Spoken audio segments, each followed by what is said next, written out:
will now reflect on the similarities of 21st February and Hangul Day of the Republic of Korea in his deliberation.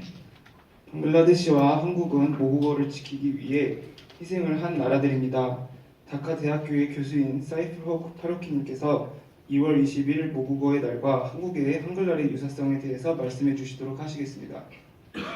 Excellencies, distinguished guests, ladies and gentlemen, a very good afternoon to you all.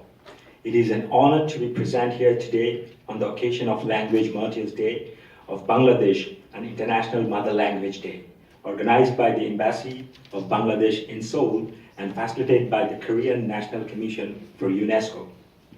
It is an opportunity for me to say a few words in front of this august gathering on the similarities between the language struggle of Bangladesh and the Republic of Korea. At the outset of my speech, I would like to resound two popular aphorisms regarding the significance of mother tongue.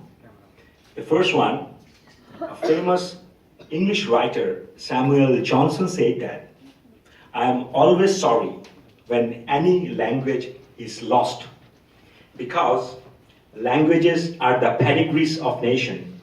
This assertion testifies the profound connection between language and the nation.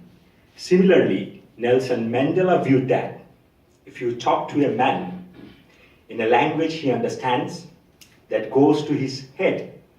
If you talk to him in his language, that goes to his heart. In my opinion, this statement clearly emphasizes on how one should care and respect language of the others. Ladies and gentlemen, a handful of countries in the world fought to uphold the honor and dignity of their mother languages and alphabets. Fortunately, the Republic of Korea and Bangladesh are amongst those few.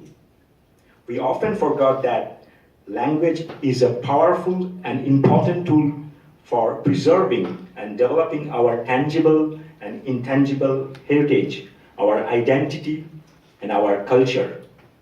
Language unites people and creates a strong sense of nationalism and aspiration of sovereignty. On 21st February 1952, that is exactly 67 years ago, our forefathers sacrificed their lives to establish Bangla as one of the state language of the then Pakistan. Our father of the nation, Bangabandhu Sheikh Mujibur Rahman, at that time led the all-party state language action committee when the ruling elites of the country announced Urdu as the only state language in 1948.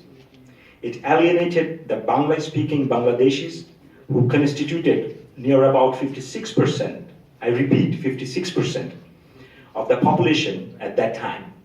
Their supreme sacrifice in 1952 language movement triggered Bengali nationalism.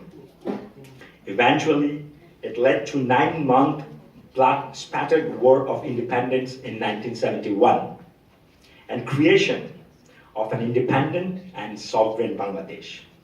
And our language Bangla, which emerged around 1000 to 1200 AD, is now the language of 300 million people, and the sixth, I repeat, sixth most spoken language of the world.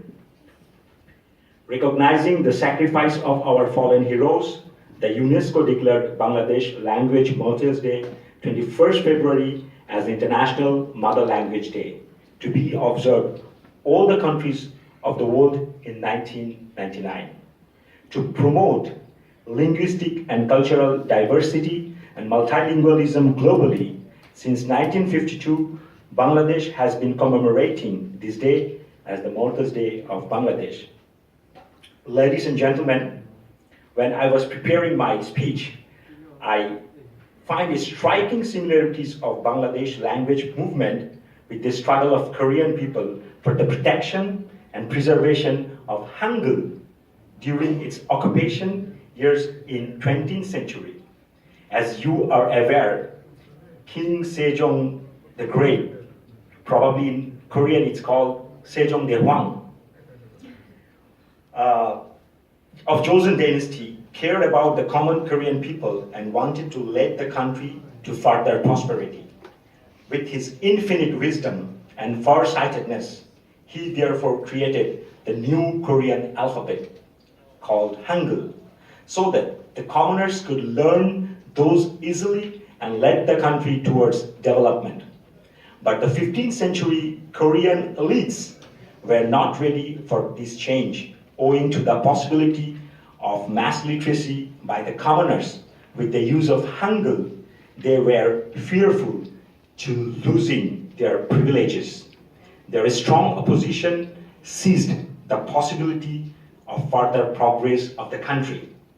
Interestingly, during the occupation era, the sense of Korean nationalism became stronger than ever as the occupation force prevents them to learn Hangul.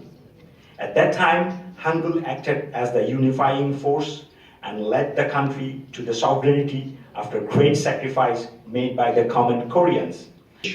A complete set of 6 volumes on October 9 of 1950, years after its independence.